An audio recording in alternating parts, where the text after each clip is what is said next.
Tip for the day, Powerstroke. Taking the belts and the serpentine belts off a dual alternator. You've got to take the fan off.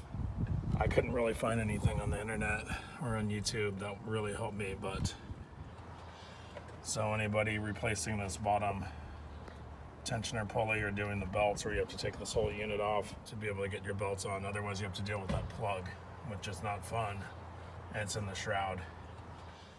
So go ahead and stick your pry bar in that little hole and then grab a big gigantic pipe wrench like this, and then stick that pipe wrench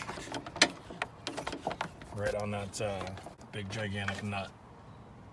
I know it looks huge, but that's what I did.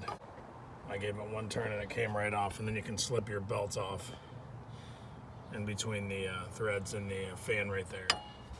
Now I'm going to be able to actually get the belts on here. Put the back one on first, and you've got it. All right, well, that's my tip.